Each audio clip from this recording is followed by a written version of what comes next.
Bueno, pues en primer lugar, buenas noches, porque por la hora que es ya corresponde esta forma de saludar. En segundo lugar, agradecer a Barcia sus palabras. No seré yo quien las desmienta, así que deben de ser ciertas. Y en tercer lugar, dar las gracias a los organizadores, a Ecopolítica, a Clave Intelectual, a ECOO por acogernos, a Luis por darme la lata para que participara y reconocer que yo le dije que tampoco me veía mucho en esta mesa, entre otras cosas porque hay un enorme nivel de algo que yo siempre repito, excelentes fuentes de información. Para los que nos dedicamos a contar cosas, para los que nos dedicamos a hacer periodismo, lo esencial es dos cosas: o estar sobre el terreno viendo lo que ocurre y contarlo de la manera lo más honesta posible, o contar con fuentes de información fiables que nos permitan transmitir lo que está ocurriendo. En periodismo hay una máxima y es: si tienes una fuente de información, puede ser cierto o puede no serlo. Si tienes dos, casi seguro que lo que te están contando, si coinciden, es cierto, pero si te lo cuentan tres fuentes a la vez, seguro que es así como te lo están contando.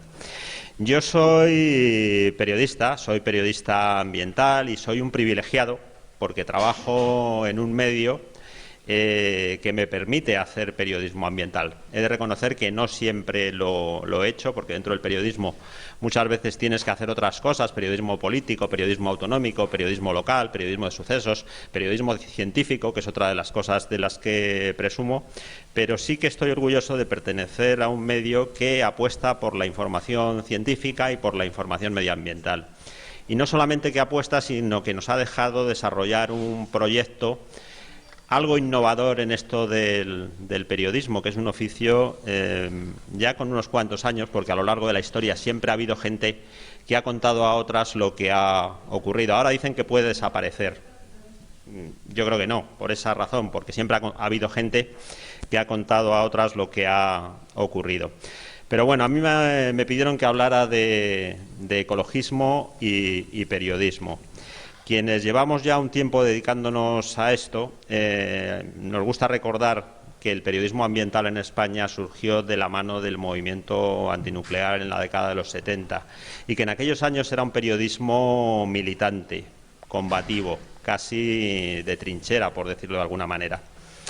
La generación que estamos ahora en los medios y que se ha visto muy disminuida por la crisis, es decir, los expedientes de regulación de empleo en los medios de comunicación han golpeado duramente al periodismo especializado y sobre todo al periodismo más reciente, y el periodismo medioambiental es uno de ellos.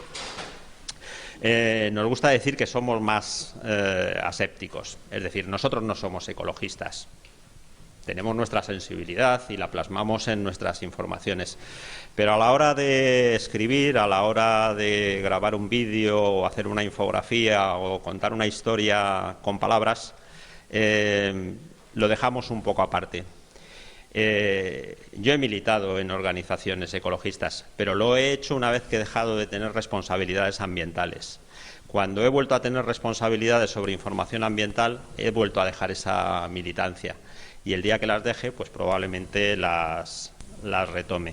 Como os decía, surgió en la década de los 70, muy vinculado al movimiento antinuclear, y esa generación sentó las bases. Es la época en la que en el país por primera vez aparece un epígrafe denominado Ecología, en el que aparecen revistas como El Carabo, Integral, Quercus, Biológica, muchas de las cuales acabaron desapareciendo, cosa que yo no me explico. ¿Por qué no hay un público para las revistas de medio ambiente? Quercus prácticamente es la única que sigue existiendo, es la decana y prácticamente la única.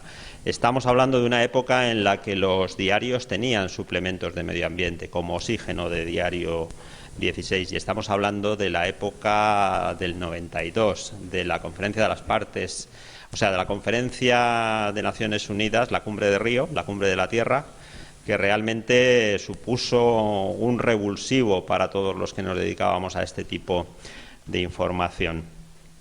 Hoy la cosa ha cambiado.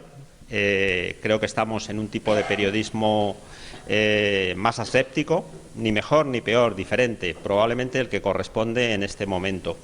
Creo que estamos haciendo un periodismo en el que nadie nos ha regalado nada, en el que ha habido que pelear el espacio en los medios, y creo que estamos en un momento en el que todavía queda mucho por hacer. Cuando me vaya alargando me lo dices, Barcia. Creo también que los periodistas ambientales debemos mucho a las organizaciones no gubernamentales ecologistas. Es decir, ellas durante un tiempo fueron prácticamente la única fuente de información que teníamos, y eso lo entendieron muy bien. Los periodistas necesitamos información de calidad, fiable y con enorme rapidez, porque nuestras informaciones tienen que salir ya. Y eso lo hicieron estupendamente. Con el paso del tiempo, las fuentes de información se han multiplicado. Ya tenemos ahora desde las grandes empresas que tienen departamentos específicos para comunicar los temas ambientales a las organizaciones políticas. Pero sigo pensando que tenemos una deuda de gratitud con las grandes y con las pequeñas ONGs, que siempre han estado ahí y lo siguen estando. Pero creo que también las organizaciones y el medio ambiente tienen una deuda con los periodistas ambientales que en este país han peleado para que la información sobre medio ambiente estuviese en periódicos, radios, revistas, televisiones y portales. Lo digo porque ahora parece que es muy sencillo comunicar. Tenemos Facebook, tenemos Twitter, tenemos WhatsApp, la información se disemina con una rapidez enorme, pero no todo lo que ocurre o todo lo que se disemina por las redes está contrastado. Hay mucha información interesada.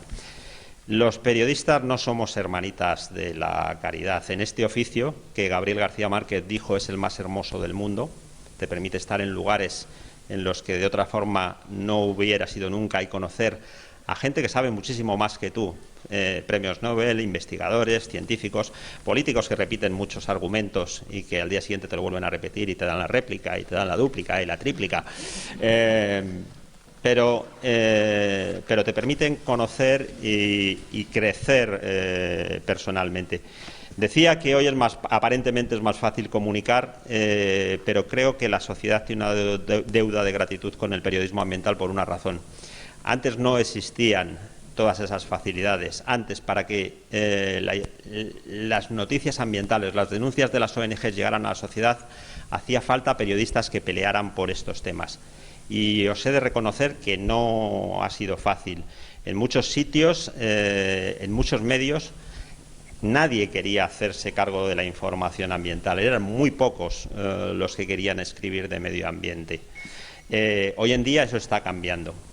Creo que hay una generación de jóvenes periodistas que apuesta por esta especialidad, que quieren dedicarse a ella y lamentablemente no hay espacio en los medios, entre otras cosas por cómo está el oficio. De momento yo lo voy a dejar ahí, simplemente voy a tratar de plantear una duda, y es una duda sobre el local. Yo no creo que el local tenga magia. Yo hago periodismo científico y la magia no existe. O por lo menos la mentalidad científica nos dice que la magia no existe. La magia la hacen las personas. Y en este local se reúne, y espero que se siga reuniendo, gente que hace magia.